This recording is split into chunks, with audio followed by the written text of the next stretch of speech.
Hey there, everybody. Welcome back to another THW News and Rumors Rundown with the Hockey Raiders. My name is Jim Parsons. It is December 7th today. There's lots to talk about.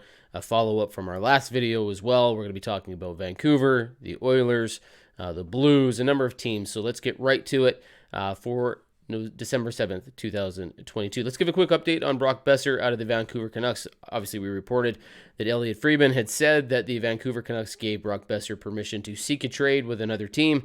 He's not exactly happy in Vancouver. Vancouver's looking at possibly dismantling things and sort of starting over. And Boeser is a player that could strike some interest around the league. Now, an update here is that Boeser's agent has talked to at least a half a dozen teams.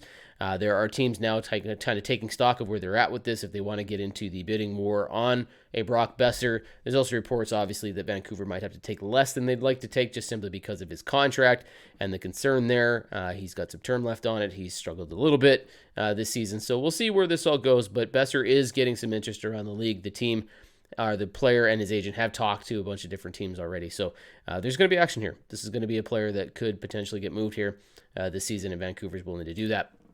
Erik Karlsson, lots of news about him. We've talked about him in the past too, that he could potentially be a player who's moved before the deadline.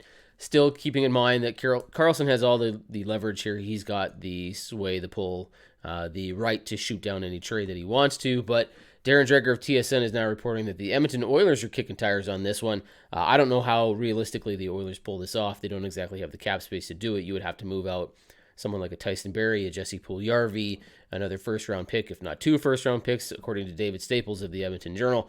This is going to be a very tricky trade for the Oilers to do if they want to do it, and there's no guarantee that Karlsson even wants to go to Edmonton or that he's willing to leave San Jose yet. But Dreger says there are people behind the scenes at Edmonton that are kind of considering this and looking at it to see if this is a realistic option. So we'll keep you up to speed on that one too. Oilers obviously needed a defenseman badly.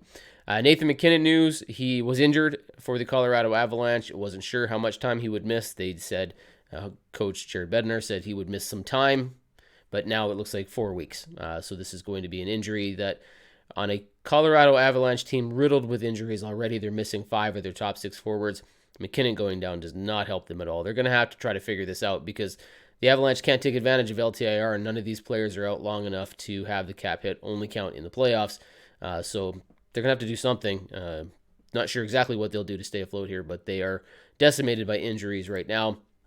Finally, in St. Louis, there's a lot of talk about what's going to happen with the Blues. This is a team that has won a bunch of games and lost a bunch of games, and they're streaky, and we don't really know what they are. But there's talk that GM Doug Armstrong could just sort of rip this whole thing apart. There was talk Ryan O'Reilly was a player that they would be interested in re-signing. That is definitely a question mark now. And if they are willing to move him, will there be a team out there that wants to take him? He's a good depth option. He's an excellent center. It's hard to say he's a top 6 right now just simply because he struggled so badly this season. And at $7.5 million, even if the Blues retain, that's a pretty hefty contract for a team to take on and Ryan O'Reilly to be struggling like he is. So we'll see. Vladimir Terasenko is another name that could be out there too, so we'll watch for that. The Blues are going to be an interesting team to watch. We'll have to keep our eyes on this one. As for that, that's going to do it for today's video, folks. Don't forget, check out thehockeyraiders.com for everything else, news and rumors related. Of course, all the other video content on our channel, and we'll talk to you next time.